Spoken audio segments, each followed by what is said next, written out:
Okay, sir. Good morning, students. Welcome to the online classes of Adashbal Nikitan Senior Secondary School. The all students of the class 10th are welcomed into the mathematics class of today's mathematics class. Okay. So before proceeding, in the yesterday's class we had discussed about the we had discussed the exercise 3.2 and the question number 1 which was the last one we were discussing. In the question number 1 there are two parts, question number first and second. So I had already explained the question number 1. For the second, I am just explaining the algebraic expression associated with it. Okay. तो second के लिए मैं जो algebraic expression है उसको बता दे रहा हूँ, आप लोग सॉल्व खुद कर लीजिएगा, ठीक है. 5 pencil and 7 pens together cost rupees 50, whereas 7 pencil and 5 pens cost rupees 46. Find the cost of one pencil, that of one pen. Okay. तो पेन एंड पेंसिल दोनों चीजें परचेस की गई और एक बार 5 पेंसिल 7 पेन खरीदी गई और एक बार 7 पेंसिल 5 पेन खरीदी गई. जब 5 पेंसिल और जब 5 पेंसिल और 7 पेन खरीदा गया तो टोटल कॉस्ट कितना आया? 50 रुपीज का. वही जब आपने 7 पेंसिल और 5 पेन खरीदा तो कॉस्ट आया 46. ओके, ये ध्यान रखिएगा. तो ऐसे कर दीजिए, let cost of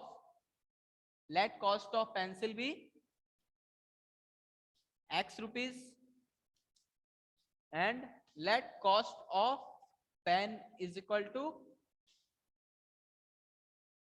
y rupees. Okay, तो 5 पेंसिल और 7 पेन का कॉस्ट 50 लग रहा है, यानी कि 5 पेंसिल का कॉस्ट लिखे कितना लगेगा 5x एंड 7 पेन का कॉस्ट कितना लगेगा 7y और टोटल कॉस्ट कितना आया 50. इसी तरह 7 पेंसिल का कॉस्ट कितना लगेगा 7x एंड 5 पेन का कॉस्ट कितना लगेगा 5y इक्वल टू 46. तो ये बन गया ऊपर वाला अलजेब्रिक एक्सप्रेशन.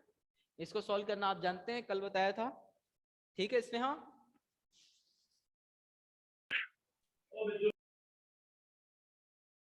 चलिए आगे देखते हैं.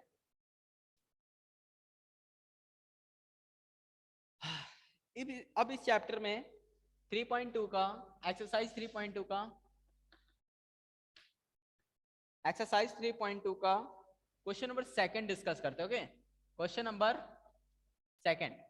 नंबर सेकंड में आपको कई सारे algebraic equation, pair of linear equations दिए गए हैं, आपको बस उसका नेचर बताना है. Okay, just by comparing their coefficients. Okay, so इसके सॉल्व करने के लिए मैं इनमें से एक कर दे रहा हूँ, क्वेश्चन नंबर थर्ड कर दे रहा हूँ, ठीक है. तो कुछ एक्सप्रेशन आपको अलजेब्रिक इक्वेशंस क्या दिए, 6x minus 3y plus 10 equal to 0 and 2x minus y plus 9 equal to 0. इसको सॉल्व करेंगे. ध्यान दीजिए, हमेशा इस बात का ध्यान रखिएगा कि आपका जो इक्वेशन है वो इस टाइप का होना चाहिए.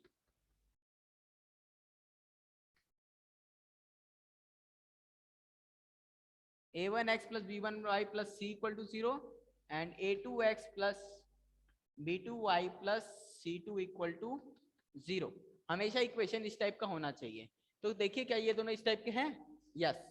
तो पहले इसमें एक minute, on comparing the ratios find the represent the following pair of linear equation intersect at a point are whether the lines representing the following pair of linear equation intersect at a point are parallel or coincident. ठीक है, आपको बस directly इनके coefficients को compare करके इनका nature बताना है. ठीक है, तो पहले a1 की value for equation this, a1 की वैल्यू क्या हो जाएगी 6, a2 b1 की वैल्यू क्या हो जाएगी -3, जो कि नहीं समझ में आया. आ गया सर. कोई ऐसा जिसे b1 की वैल्यू +3 लग रहा है. इसी तरह a2 की वैल्यू क्या हो जाएगी 2 एंड b2 की वैल्यू हो जाएगी -1 एंड c2 की हो जाएगी 9. ओके, ये हो गया. तो a1 अपॉन a2 निकालिए पहले. a1 upon a2 is equal to 6 upon 2 equal to 3. b1 upon b2 निकालिए. b1 अपॉन b2 -3 अपॉन -1 क्या आ जाएगा +3 एंड c1 अपॉन c2 निकालिए, क्या आ जाएगा 10/9। यानी कि हमें जो कंक्लूजन मिला वो ये कि A1/A2 जो है वो B1/B2 के बराबर है, बट C1/C2 के बराबर नहीं है। तो इससे क्या कंक्लूजन निकलता है? ये कौन सा केस है? ये है आपका पैरेलल लाइन। जब लाइंस आपस में पैरेलल हो, so pair of lines are parallel and consistent हुआ कि इनकंसिस्टेंट? इनकंसिस्टेंट, क्योंकि कोई सॉल्यूशन है नहीं। And having no solution, so pair of lines are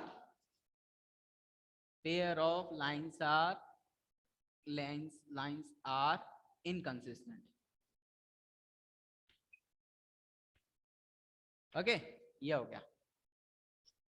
गया। अब इसका जब आपको इसके लिए इसका ग्राफ बना के दिखाना है, तो जब ग्राफ बनाएंगे, स्केल लिख दे रहा हूँ, ग्राफ आप लोग बना लेंगे, ठीक है? मैं स्केल तक कर दे रहा हूँ। जैसे ग्राफ जो होता है, हमेशा ग्राफ देखिए, एक बात ध्यान रखिएगा, जब तक आपको ये ना पता रहे कि आपने एक्स वाई को क्या माना है। यहाँ पर एक्स वाई की कोई जानकारी तो दिया नहीं कि एक्स नंबर ऑफ पर्सन को डिनोट कर रहा है, या क्लास को डिनोट कर रहा है, या नंबर ऑफ बुक परचेज इसको डिनोट कर रहा है। तब क्या करेंगे? यहां से यहां तक की दूरी हमेशा ग्राफ में 1 सेंटीमीटर की होती है। तो एक्स एक्सिस लिखेंगे, X axis 1 centimetre is equal to 1 unit. अब ये 1 यूनिट कुछ भी हो सकता है। इसी तरह वाई एक्सिस के लिए 1 centimetre is equal to 1 unit, इधर भी हो गया। बस ये कर देंगे और इसके लिए कॉरस्पॉन्डिंग ग्राफ प्लॉट करेंगे, जो भी ग्राफ आएगा पैरेलल लाइंस का, ठीक है ना? तो किसी को प्रॉब्लम यहां तक? No sir. ठीक, नो सर।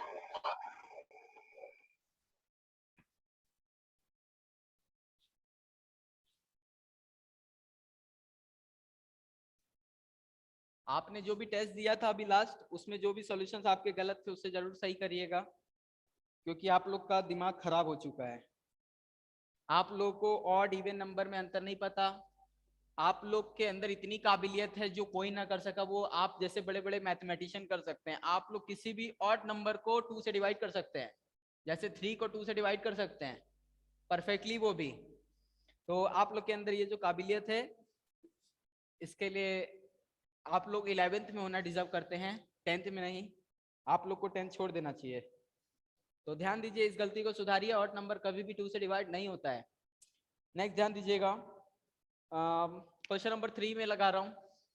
क्वेश्चन नंबर 3 में लगाने से पहले इसमें थोड़े से, इसमें 5 क्वेश्चन है, 5 में से कोई एक लगा दे रहा हूँ क्योंकि सारे एक ही जैसे हैं। बस इसको लगाने का तरीका देख लीजिए। तो इसमें क्वेश्चन नंबर कौन सा बताऊं? आप लोग कोई बता सकते हैं, या फर्स्ट सेकंड में से कोई लगा दे रहा हूँ? फर्स्ट ही लगा दे रहा हूँ।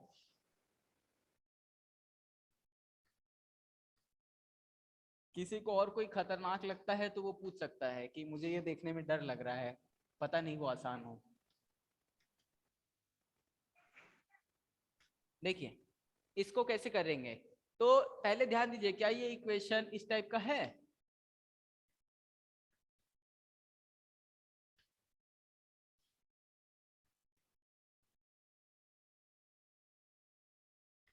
ये इक्वेशन इस टाइप का है? नो, अभी ये इक्वेशन इस टाइप का नहीं है। पहले इस इक्वेशन को ऐसा बनाएंगे, ठीक है ना? अगर ये वाला इक्वेशन 1 है, ये इक्वेशन 2 है ना? सो इक्वेशन 1 कैन बी, मैं शॉर्ट में इक्वेशन, बिटवीन, अकॉर्डिंग, ठीक है ना, इस टाइप से शॉर्ट में लिख रहा हूं, है ना? आप लोग पूरा पूरा लिखेंगे, ये आपकी क्लास में एक्सेप्टेबल नहीं होगा, ये बड़ी क्लास में एक्सेप्टेबल होता है। तो कभी भी ऐसे मत करिएगा कि शॉर्ट में सर ने लिखा है तो लिख देंगे। मैं टाइम बचाने के लिए बहुत सारी चीजें बतानी है, इसलिए ऐसे करता हूँ, ठीक है ना? सो इक्वेशन 1 कैन बी री written as, equation 1 can be rewritten as 3x plus 2y minus 5 equal to 0। 5 को इधर ट्रांसपोज कर देंगे, ठीक है ना? यानी कि दोनों साइड -5 करेंगे तो इधर वाला -5 रह जाएगा, उधर वाला 5 से 5 कैंसिल हो जाएगा। ये बन जाएगा इक्वेशन नंबर 2। एंड अब देखिए सिमिलरली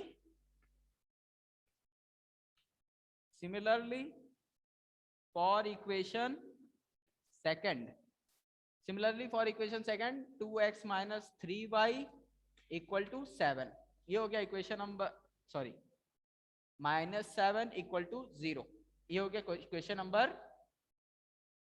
ये 3 था, ये 4 हो जाएगा। From third and fourth equation, from third and fourth equations क्या हो जाएगा, a1 की वैल्यू 3, b1 की वैल्यू 2, c1 की -5, a2 2, a3 sorry b2 -3 and c2 -7। कैसे पता चला ये -7 है, +7 क्यों नहीं, इससे कंपेयर करिए। एक्चुअल में ये -7 कुछ इस टाइप का है। जब आप इस इक्वेशन को इस तरह देखेंगे, समझा दे रहा हूं, 2x plus -3y plus -7 equal to 0, ये इक्वेशन कुछ ऐसा है। ये वाला जो इक्वेशन है कुछ इस टाइप का है। तो अब देखिए इस इक्वेशन को इससे कंपेयर करिए, a2 की वैल्यू 2, b2 की वैल्यू -3, क्योंकि देखिए यहाँ प्लस आ रहा है, यहाँ भी प्लस आ रहा है, यहाँ प्लस आ रहा है, यहाँ भी, तो ये c2 की वैल्यू -7, ठीक है ना। तो इस चीज का ध्यान रखिएगा। अब देखिए आगे,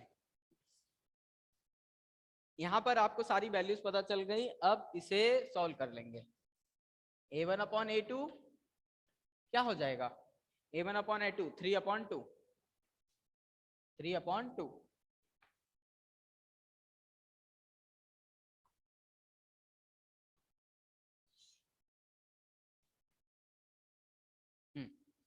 और b1 अपॉन b2 क्या आ जाएगा, 2/-3, 2/-3 एंड c1 अपॉन c2 आपका आ जाएगा -5/-7, -5/-7 यानी कि +5/7। साफ दिख रहा है, which implies that a1 upon a2 is not equal to b1 upon b2, which is not even equal to c1 upon c2. Okay, so we found that the corresponding coefficients, the ratios of the coefficients are not equal, so the pair of, कौन सा case है ये, the pair of equation represents, जल्दी बताइए कौन सा case है, intersecting lines. So pair of equation एक बार चेक कर लीजिए, इंटरसेक्टिंग का ये, हाँ इंटरसेक्टिंग का। So the pair of equation will represent, okay, will represents the intersecting lines having one point in common,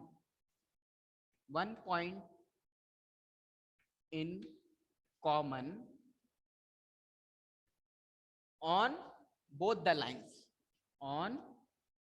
lines, okay, both the lines, यानी कि 1 point in common on both the lines, यानी कि एक unique solution के बारे में बात कर रहा है। दो लाइंस आपस में इंटरसेक्ट करेंगे तो एक यूनिक 1 पॉइंट होगा जो दोनों में आएगा, ठीक है ना। इसका ग्राफ बनाएंगे इसी के साथ। ग्राफ में ज्यादा डिटेलिंग करने की जरूरत नहीं, बस आपको ग्राफ बनाना है, X axis Y axis, scale लिखिए, उसके बाद इसका ग्राफ प्लॉट कर दीजिए और वो कॉमन पॉइंट को बता दीजिए कि ये है वो कॉमन पॉइंट। ओके, कोई प्रॉब्लम किसी को? No sir. तो इसमें बाकी के क्वेश्चन आप खुद करेंगे, बाकी कुछ बताने लायक है नहीं इसमें ज्यादा। अब आपको आज एक इंपॉर्टेंट चीज बताने जा रहा हूं कि कैसे पता चलेगा कि आपने जो ग्राफ बनाया है वो सही है, ठीक है ना। तो इसको, हमारे पास इतना समय तो है रहेगा नहीं एग्जाम में कि हम पहले बनाए फिर उसे चेक करें। तो हमेशा ग्राफ बनाने से पहले एक काम एक्स्ट्रा करिए, पहले इस कॉन्सेप्ट को समझिए कि एक लाइन बनती कैसे है। Line repetition of a point makes a line. लेकिन होता क्या है, मैं कह दिया कि एक लाइन बनाने के लिए आपको कम से कम कितने पॉइंट चाहिए। मान लीजिए एक पॉइंट मैंने बनाया, मैं कहा स्टूडेंट्स अपनी अपनी कॉपी पे एक पॉइंट पे लगाओ, आप सब लोग लगा लिए, लगाते चाहिए। चलिए आप लोग ट्राई करिए, अपनी अपनी कॉपी पे एक रफ में कहीं एक पॉइंट लगा दीजिए। अब मैं बोला उस पे से एक लाइन बनाओ, तो बना रहे हैं कि नहीं? Yes sir. हाँ, सर आप सब बना लोग रहे हैं। इस पॉइंट पर से जाने वाली एक लाइन बनाइए। तो हो सकता है आप में से कुछ लोगों ने ऐसे बनाई हो लाइन, हो सकता है किसी ने ऐसे बनाई हो, किसी ने ऐसे बनाई हो, यानी कि पॉइंट तो एक जैसा लगाया सबने, बट लाइन अलग अलग बना दी।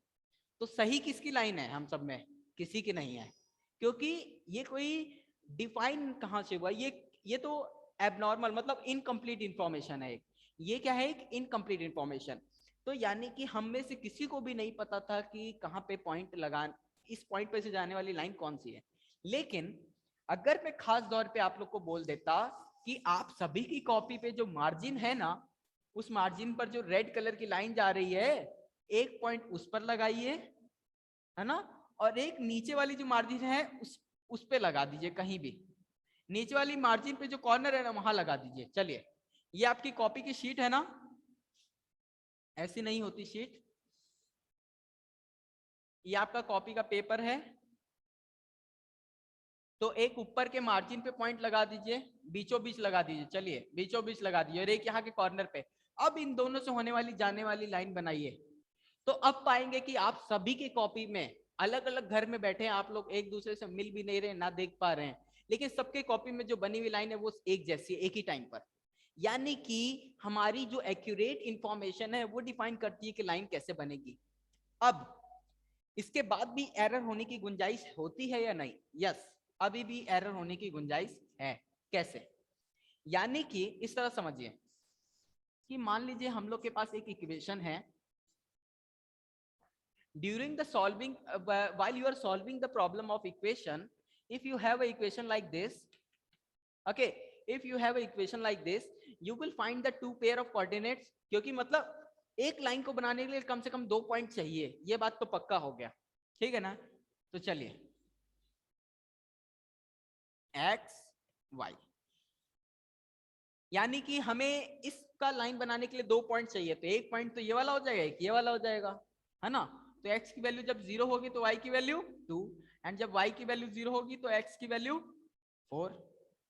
2 पॉइंट्स हो गए। लेकिन मान लीजिए आप लोग जल्दी जल्दी में थे एग्जाम में, और गलती से 4 की जगह आपने लिख दिया 2, तब क्या करेंगे?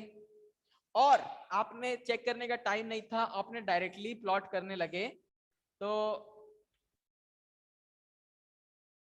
जो सही था वो ये वाला था, ध्यान दीजिएगा, ये वाला करेक्ट पोर्शन है, ये वाला रॉन्ग पोर्शन है। आप लोगों ने ये कर दिया और इसे प्लॉट करने गए, तो x की वैल्यू 0 एंड y की वैल्यू 2, ये रही, and when x equal to 2 y equal to 0, ये रही। तो आपने ये लाइन बना दी, जबकि बनानी कौन सी थी? x equal to 0 y equal to 2, but ये आपको ये वाली बनानी थी, बना दी आपने ये वाली, तो गलत हो गया ना सोल्यूशन? समझ में आया कि नहीं? बात नहीं आया अभी भी? सर आ यस गया सर। समझ में। अब इस गलती को सुधारेंगे कैसे? कैसे हम लोग ये काम करें कि मतलब हमारा जब हम इस काम को कर रहे हैं उसी टाइम ये चीज सही हो जाए, ठीक है ना? उस टाइम ये ऐसे सही होगा, आप जब इसे सॉल्व कर रहे हैं, ठीक है ना, मान लीजिए आप इस गलत वाले को ही लेके चलते हैं हम लोग। अब देखिए, हमेशा कोशिश करिए 2 नहीं 3 पॉइंट्स पता कर लीजिए, 2 की जगह 3 पॉइंट्स पता कर लीजिए। अब देखिए क्या होगा जब आप तीसरा पॉइंट भी पता कर लेंगे। जैसे मान लीजिए x की वैल्यू रखी आपने 1 रख दी, ठीक है ना, तो y की वैल्यू कितनी हो जाएगी? 3/, थोड़ा आसान सा वैल्यू रख देते हैं, 2 रख देते हैं, ठीक है। जब आप 2 नहीं, x की वैल्यू 4 रख देते हैं। जब आप x की वैल्यू 4 रख देते हैं तो 4 से 4 कैंसिल हो जाएगा, y की वैल्यू 0। 3 पॉइंट्स आ गए। अब इसे प्लॉट करते हैं।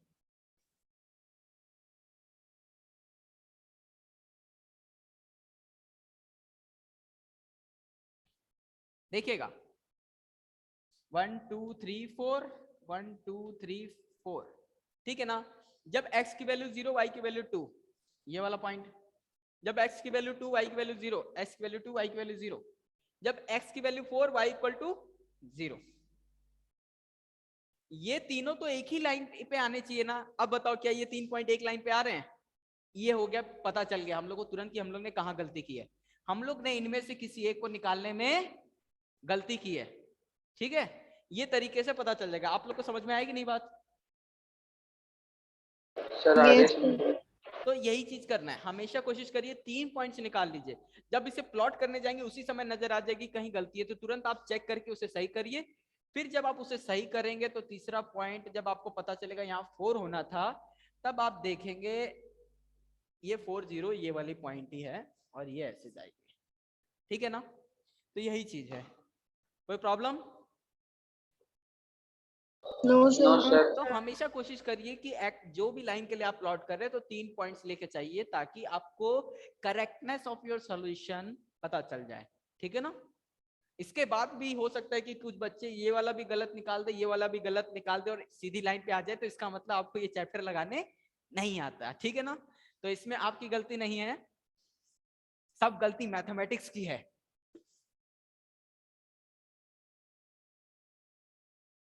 Yes sir. हाँ, चलिए आगे सर बढ़ते हैं। मैथमेटिक्स की खोज करने वाले की है गलती। तो मैथमेटिक्स तो किसी ने खोजा ही नहीं, भगवान को ब्लेम करो, क्योंकि math was already there, we came later. Sir 0 तो किया ही है ना। जीरो तो एक सर बार आर्यभट्ट ने किया था। हाँ, तो 1 2 3 4 9 तो पहले से था ना।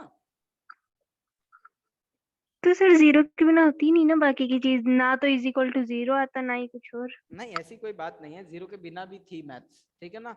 आगे जाके हम लोग ऐसी चीजें पढ़ेंगे जिसमें जीरो का यूज ही नहीं है, ठीक है ना।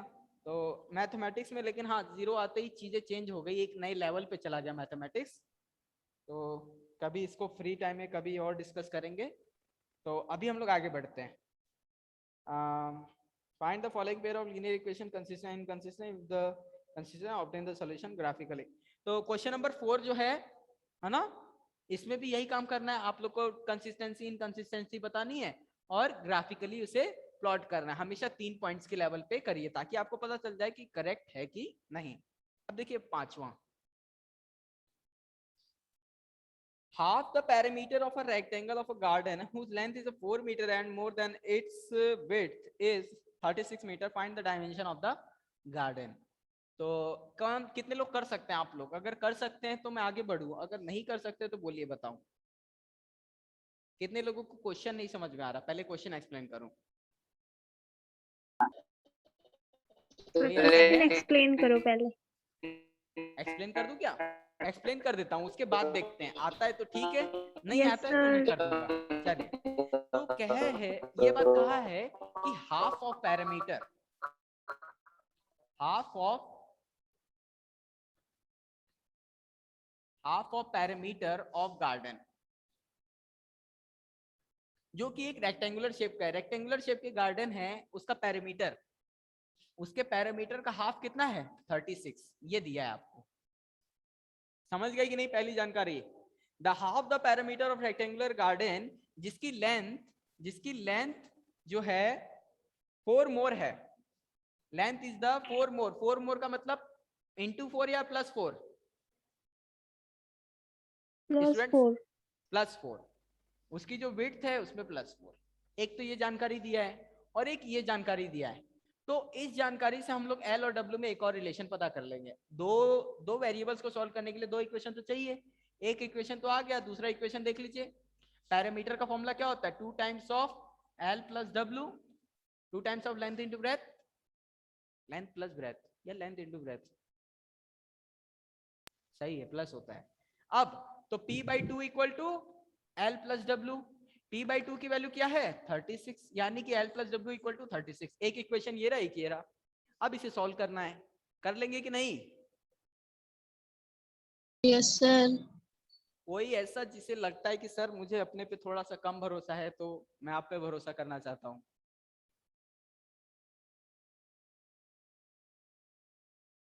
देखिए कोई हेजिटेशन की बात नहीं है, ये मत सोचिएगा कि अदर स्टूडेंट ने बोल दिया कि मुझे आ रहा है तो मुझे भी आना चाहिए, ऐसे कोई बात नहीं है। सारे बच्चे अलग अलग हैं, बस क्लास 10th सब में कॉमन है।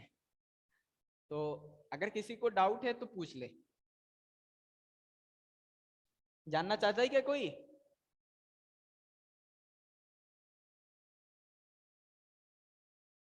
आपकी खामोशी को मैं ना समझूंगा।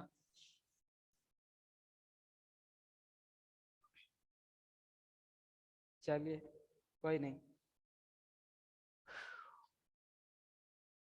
6, given the line linear equation 2x plus 3y minus 8 equal to 0, write another linear equation in variable such that the geometrical representation of the pair is formed as। Question number 6 कितने लोग कर लेंगे ये बताइए। अगर आपको अगर अब ये कॉन्सेप्ट समझ में आता है कि कैसे सर पता कर चलता है लेंगे।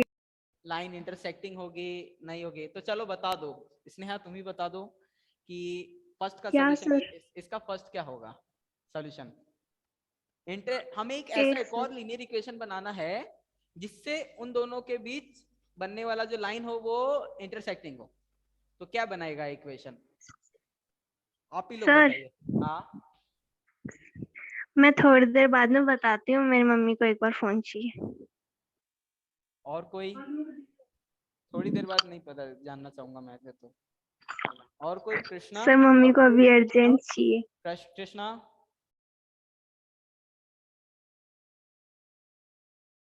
मनन? क्या सर? ट्राई कर सकते हो बताने का। चिराग?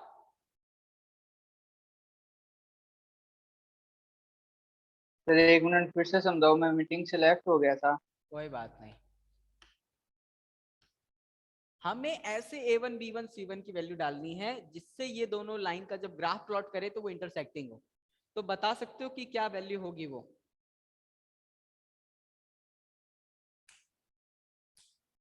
कोई भी?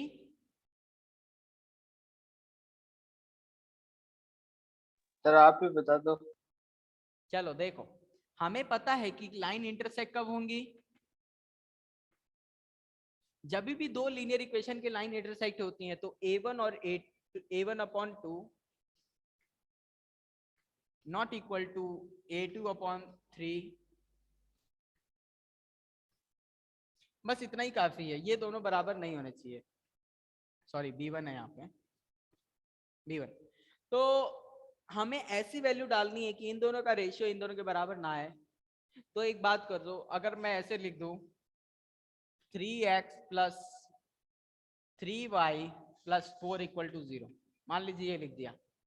ये देखिए क्या 3/2 बराबर है 3/3 के? No, 1.5 is not equal to 1। ठीक है ना?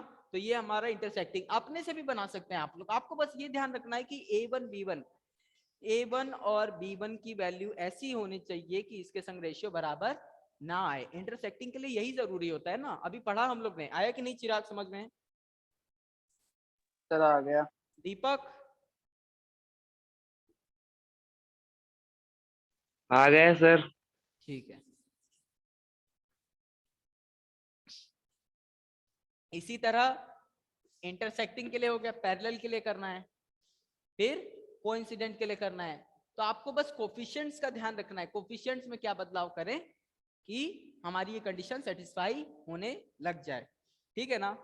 एंड इतना होने के बाद क्वेश्चन नंबर 7 लास्ट इसका, draw the graph of equation x minus y plus 11 equal to 0 and 3x plus 2y minus 12 equal to 0. Determine the coordinates of the vertices of the triangle formed by these lines and x-axis and the shade the triangle region. ठीक है, आपको दो equation दी है, x minus y plus 1 equal to 0 and दूसरा equation दिया है 3x plus 2y minus 12 equal to 0. क्यों? Determine the coordinate of the vertices of the triangle formed by this line. हमें यानी कि ये बोल रहा है कि ये दोनों लाइन को जब आप प्लॉट करेंगे तो एक दूसरे को काटेंगी। साफ दिख रहा है काटेंगी। रेशियोज देख लीजिए, 1/3 इज नॉट इक्वल टू 1/2 -1/2।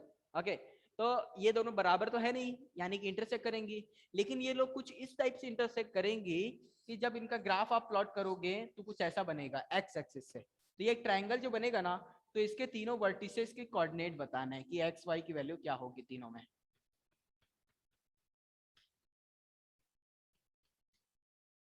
ठीक है, ये करना है हम लोग को, हमें ये चीज करना है। कितने लोगों को क्वेश्चन समझ में आया? सर आ गया समझ में। हमें इन तीनों के वैल्यूज पता करनी है। तो देखिए कैसे करेंगे, पहले इस ग्राफ को प्लॉट कर लेते हैं, ठीक है ना।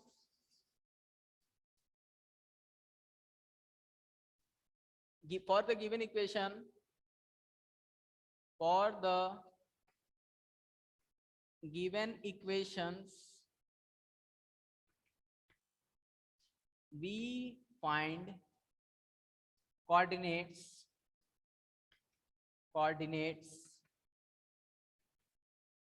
as, इसको इक्वेशन 1 मान लीजिए, इसको इक्वेशन 2 मान लीजिए। फॉर इक्वेशन 1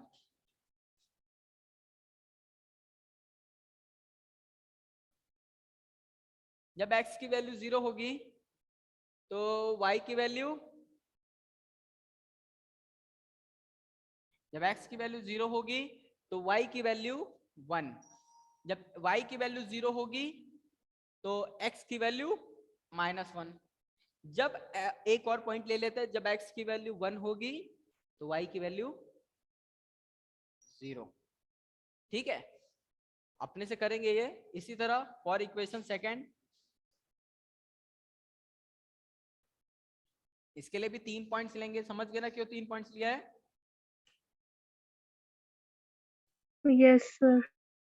अब देखिए 3x + 2y - 12 when x is equal to 0, y is equal to 6, when y is equal to 0, x is equal to, when y is equal to 0, x is equal to 4 and और क्या ले सकते हैं 2 to the 6। ठीक है, when y is equal to 2 है ना, when y is equal to 2, x is equal to 2। ठीक है ना, नहीं यहाँ 3 होगा। देखिए अभी तो पता चल गया, अभी हम लोग प्लॉट करते तो पता चल जाता है एरर तब भी। अभी तो देखिए when x y equal to 3, 3 to the 6, 6 में से 6 12 जाएगा -6 इधर आएगा +6, 3 से 6 जाएगा 2 टाइम्स। ठीक है ना, अब इसका ग्राफ प्लॉट करते हैं। स्केल लिख लेंगे खुद से अब कि नहीं, लिख के बताऊं? स्केल लिख लेंगे क्या? सर आप Yes, लिख दो। sir. सर लिख लेंगे। खुद से लिखिएगा, नहीं लिखूंगा मैं बार बार। स्केल नहीं आएगा तो पूछिए, देखिए अपने से ट्राई करेंगे, नहीं आएगा तो बता दूंगा। ठीक है ना, ऐसे आना चाहिए। यहाँ पर कुछ दिया नहीं है। देखिए एक्स एक्सिस पे 1 यूनिट को क्या बोलेंगे, 1 सेंटीमीटर को क्या बोलेंगे 1 यूनिट। वाई एक्सिस पे 1 centimetre is equal to 1 unit, यही है स्केल। तो देखिए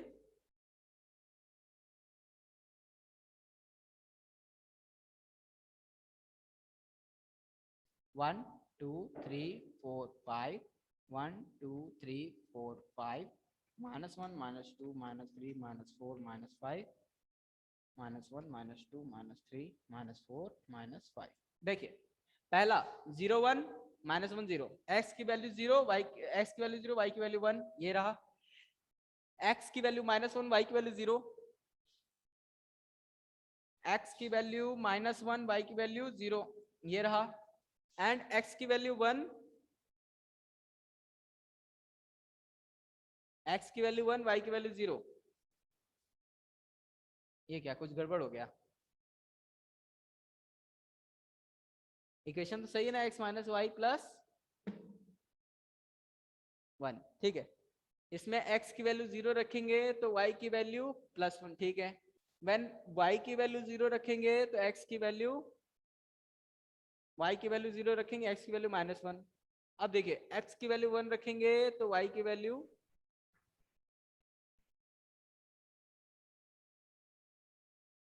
ये तीनों कोऑर्डिनेट्स देखिए सही है क्या?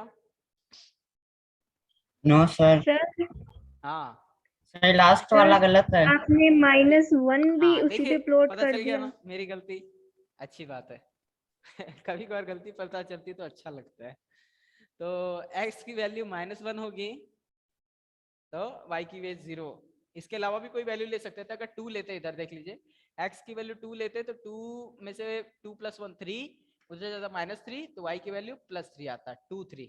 ठीक है ना, तो 2 3 जैसे प्लॉट कर लेते हैं। माइनस x की वैल्यू 2, y की वैल्यू 3। ये देखिए, ये रहा, आया ना। देखिए तीनों पॉइंट एक लाइन पर आ रहे हैं। हो गया।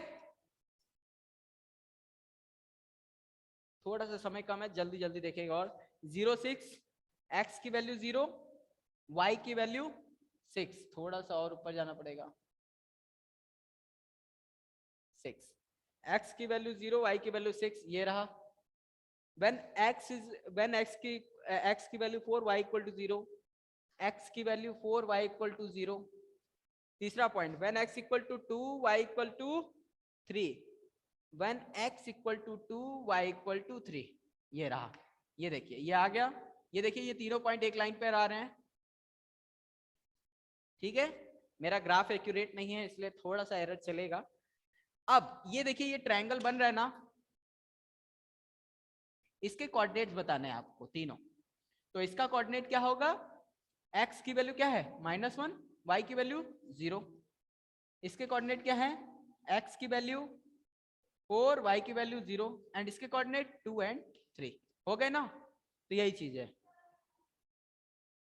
अभी चेक नहीं किया है, जस्ट अ सेकेंड।